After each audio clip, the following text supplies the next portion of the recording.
I recently posted a flashback video regarding Anthony Asurro, the former captain of the Lucchese's Jersey crew, and I was going over some of the comments related to that video, such as 100% Amuso and Casso were greedy snakes and destroyed the Lucchese family. It's a shame to tag him as a rat and he's in the can on their behalf, not saying zip. And his wife was a target. If Tony Ducks made Tumac the boss, that family would be so much better off. What scumbags Casso and Amuso were, and stupid to boot. Of all the different guys they could have went with, they pick Amuso and Casso. As many of us know, Asurro was labeled by Vic and Gas, who were infamous for labeling members and having them killed. At the time they put this false wire on Asurro, he was in jail for refusing to testify. And I don't think you could find a better example of injustice. Now, I want to bring to light a typical illustration of how the mob operates. I can't tell you how many times they've done the following, and I could speak from experience because they did it to me.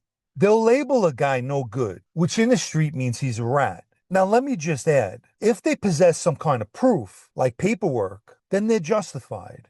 However, time and time again, they'll label a guy, and in many instances, the guy's innocent. Then as things play out, the accused finds out he's labeled and they're plotting to kill him, because that's what the mob does to rats, and he eventually cooperates as a result. And the very first thing that the mob will say is, you see, I told you he was a rat. Members of the mob without any brains will agree with them. And naturally, so will the social media fanboys. But none of these people are in the falsely labeled guy's shoes. Learning that your family, who you were loyal to, betrayed you is a horrible feeling. Nobody really thinks about that, or cares for that matter. Yet they're fans of the mob. One of the things that they admire is the camaraderie. So imagine that you're part of that, and the very people you considered friends turn on you. Asurro, as mentioned, was a captain in the Lucchese family, and he witnessed the rise of Vic and Gas, and definitely heard about the body count that was piling up and taking place. So once he gets a sense that he's labeled, and learns that not only is he a target, but his wife and son as well, and is facing a 30-year sentence, his loyalty to the Lucchese family ended, and he cooperated. Now, for argument's sake, if hypothetically Asurro gets sentenced and doesn't cooperate, first and foremost, he chances his family being killed. But in prison, if he's not in a protective unit, he gets creeped out by most of the guys in prison, or possibly gets killed while serving his sentence. You have to think about that. What's his mindset? Let's shift gears and talk about a guy named Fred Weiss. He had involvement in private sanitation and was a developer who was under indictment for dumping illegal waste with fellow Gambino associates. Weiss felt that the case was weak against him and mentioned this to friends of his. He also said he wasn't concerned about the indictment and that he probably wouldn't even go to prison. But what sealed his fate was the decision to change attorneys. When word of this reached John Gotti, he took that as a sign that Weiss was cooperating. Typically, when a federal defendant decides to cooperate, he'll get rid of his lawyer and either hire a new one or the government will appoint one to him. So Gotti believes that this is what Weiss is doing and orders his murder. And on September 11, 1989, Weiss is shot and killed outside of his house in Staten Island. Meanwhile, he was not cooperating, and his only mistake was changing his lawyer. There are numerous murders that were carried out by the mob where the victims were described as rats with no evidence or any signs of their cooperating surfacing. The label that someone is bad often serves as justification to kill him for a totally different reason. In that life, suspicion alone can get you killed.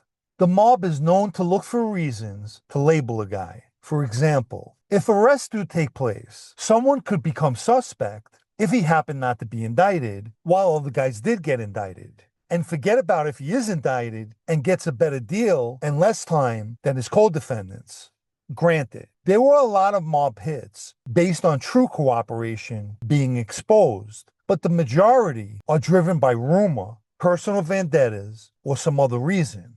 Take Bruno Facciola. The Lucchese's labeled him no paperwork, just word of mouth. And to this day, there's no evidence that he was indeed an informant. Among all the families in New York, the Lucchese family developed a reputation of labeling members and associates as informants based on word of mouth, suspicion, rather than clear absolute truth. Pete Chiodo was labeled because he took a plea in the Windows case. Meanwhile, Chiodo rejected the FBI when they approached him in the past. Think about that. If the guy wanted to be a rat, he had plenty of other opportunities. So what do the Lucchese's do? They label him a rat, shoot him over a dozen times, miraculously he survives, and begins cooperating. So then they try to kill his sister, and ultimately wind up killing his uncle. And then in typical Lucchese fashion, what do they say? You see, we knew he was a rat. I mean, come on. I, for one, always believed you need paperwork, legal documents stating either that a guy is cooperating or has in the past. What the mob does is self-defeating. They suspect you of being a rat, try to kill you, and in some instances fail, thankfully for the accused, and in doing so, they effectively create the very government witness that they feared in the first place. Once the mob decides someone may be cooperating, they treat that person as if they already have. But the problem they can't seem to figure out is when you freeze someone out, try to kill them, make threats, and cut off any possibility of that person returning to the family in good graces, you also remove any incentive of the person remaining loyal. The mob will say, the guy made a choice to become a rat, and totally gloss over the fact that in most cases, the mob made that choice for the person by leaving him with basically two choices: get killed or switch teams. If you haven't liked this video yet, please take the time now and give it a like, as it helps with YouTube's algorithm. Anyone who'd like to show their appreciation for videos like this, or more importantly, help me to continue making them, you can donate with the Super Thanks icon down below, or through the PayPal Cash App links in the video's description. Let me quickly mention my blog, also called Sitdownnews, especially for those of you who still enjoy reading. The site can be found at sitdownnews.com and is a paid subscription.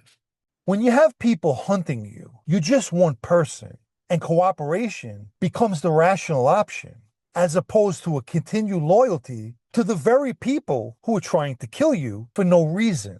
I've always said, and still do, back then, if the Lucchese's were right about me when they labeled me, I deserved to be left in the street, dead. But they were absolutely 100% wrong. What are you going to do? Historically, the mob's suspicion, or their listening to creative rumors, only accelerated the wave of defections that caused them major damage. When you reward loyalty with the death sentence, cooperation starts looking more like survival.